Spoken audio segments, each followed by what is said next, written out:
I'm Kaylee. I am in the science content area, specifically biology.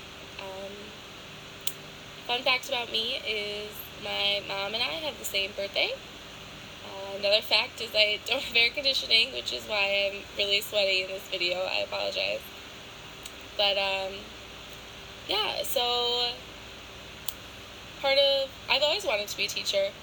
I spent a lot of time growing up in my grandma's classroom after school, just helping out with her grading and helping clean her classroom and set up her classroom, and it just always seemed like such an honorable and amazing job to me, and watching her interact with students was really just wonderful, and I kind of aspire to be her one day, and so teaching was always on my radar growing up.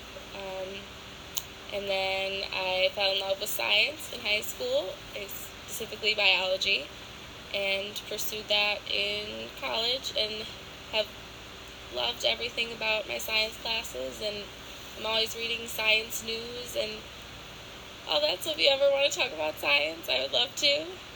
But yeah, I think just being a teacher just always made sense to me, and I absolutely love working with kids of all ages, and I love to help guide them when they don't understand something, and I would love to incorporate what I have learned through all my time tutoring and working with various students into my teaching one day and what I've learned through this course. So yeah. As for language, I primarily speak English.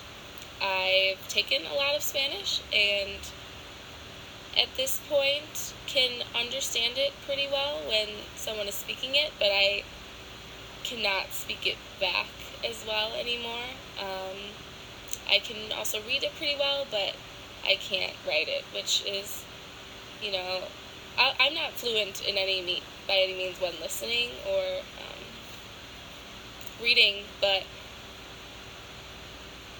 I get by. Yeah, so how my language learning kind of looked in school was we started basic Spanish in 3rd grade, where we'd learn songs and colors and days of the week and how to say what your name is and all that stuff. And then in 6th grade, we actually had to take a quarter of different languages. So in 6th grade, I took a quarter of Spanish, a quarter of German, and a quarter of American Sign Language. And remarkably, I still remember the alphabet from that class for the American Sign Language, which has actually become helpful in some situations. But I decided to stick with Spanish because, as my parents were telling me at the time, they and I felt that it would be most useful in my future. And so, yeah, I stuck with Spanish, and I took Spanish all the way up to AP Spanish, and then I did one semester in college of kind of a class where we'd read plays and talk about plays and movies and stuff, and I really enjoyed that, but I didn't see myself majoring in Spanish, so I kind of dropped it at that point, and yeah, that's why now I can't speak it or write it as well as I once could. But I would love to pick it up again one day, and this time doing it not only just trying to learn language, but also the culture and the reasoning behind certain things, and the gestures and norms of speaking Spanish, whichever type of Spanish I get the opportunity to learn. So that would be fantastic. One memorable situation in learning Spanish was when I went to Costa Rica for 2 weeks, the summer going into my senior year of high school. I actually took some of their summer courses in their summer school, which was really amazing. And we stayed with the host family for a little bit, and most of the Spanish I remember is the Spanish I learned when I was there, because it was kind of Spanish or bust, or at least most people knew English, but my Spanish teacher made sure that they talked to us only in Spanish. And so I learned so much in those 2 weeks, a lot more I feel than I did that whole school year, just being immersed in the language and having to find ways to describe something in different words than English. Like, if you didn't know a word, you'd have to use Spanish to get to that word instead of just being like, how do you say locker? So I learned a lot in my time there, and I would love to do something like that again. So I can see why when someone is immersed in a language, how quickly they come to learn it, especially when you're younger. So some experiences I've had interacting with people who speak other languages.